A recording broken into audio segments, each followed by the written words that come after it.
30 দিনের আলো ঝলমলে যাত্রা শেষে দেশে ফিরলেন মিস ইউনিভার্স বাংলাদেশ তানজিয়া সামান মিথিলা। মঙ্গলবার বিকেলে ঢাকায় ফিরেই সাংবাদিকদের শুভেচ্ছা জানালেন তিনি। সবাইকে অনেক অনেক ধন্যবাদ জানাতে চাই। আপনাদেরকে ছাড়া আসলে এখানে দাঁড়ায় থাকতে পারতাম না এবং বাংলাদেশের জন্য সম্মান নিয়ে আসতে পারতাম না।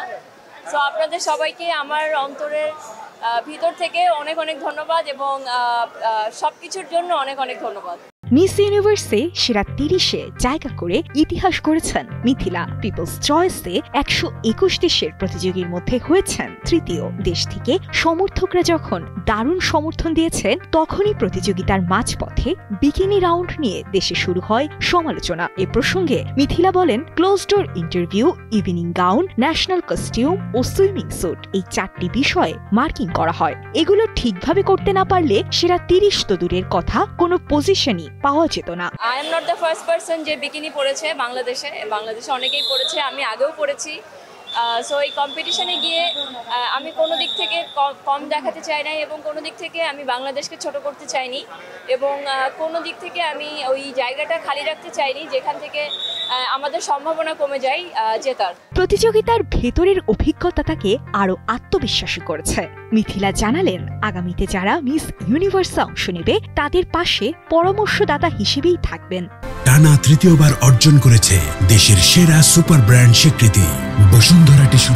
যে এর পরবর্তীতে যত কন্টেস্টেন্ট যাবে আমি প্রত্যেকটা কন্টেস্টেন্টকে হেল্প করবো, বিকজ আমি এক্সপিরিয়েন্স এবং আমি ওখানে দেখে এসেছি এবং আমি অনেক কিছু শিখেও এসেছি। তো সেই জায়গা থেকে যে কোনো কন্টেস্টেন্ট গেলে তার অনেক হেল্পের প্রয়োজন এবং একজন এক্সপিরিয়েন্স মানুষের সাহায্য প্রয়োজন, আদারওয়াইজ একটা দেশকে সে জয়ী করতে পারবে না। এবং এটা আমার দায়িত্ব as a miss universe Bangladesh যে কন্টেস্টেন্ট যাবে তাকে হেল্প করা এবং আমি সবসময় হেল্প করব। দেশে ফেরার আগেই মিথিলা পেয়েছেন সিনেমার অফার, তবে তার আগেই 27 নভেম্বর ওটিটিতে মুক্তি পাচ্ছে তার অভিনীত ওয়েব ফিল্ম থার্সডে নাইট। সত্য ঘটনার অনুপ্রেরণায় নির্মিত তদন্তধর্মী এ গল্পে মিথিলার পাশাপাশি অভিনয় করেছেন সৌম্যজ্যোতি, ফররুখ আহমেদ রেহান, তৌহিদুল তামিল সহ অনেকে। অপরাধ করে বসে আছে, মদের আসরে গিয়েছে, মদ খেয়ে মাতলামি করেছে।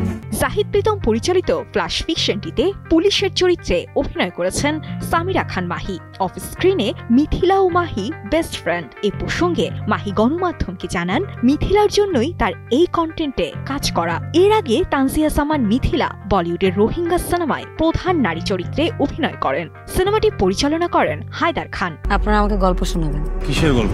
থার্সডে নাইটের গল্প। মিস ইউনিভার্সের মঞ্চ থেকে সিনেমা, নতুন সব পথ খুলে যাচ্ছে মিথিলার সামনে। দর্শক চাইলে নিয়মিত সিনেমাতেও দেখা যেতে পারে দেশের এই আন্তর্জাতিক সুন্দরীকে। মিস ইউনিভার্সের মঞ্চে যেমন আত্মবিশ্বাস দেখিয়েছেন, বড় পর্দাতেও সেই আত্মবিশ্বাস নিয়েই এগিয়ে যেতে চান মিথিলা। সাথী আসলাম, কালের কণ্ঠ।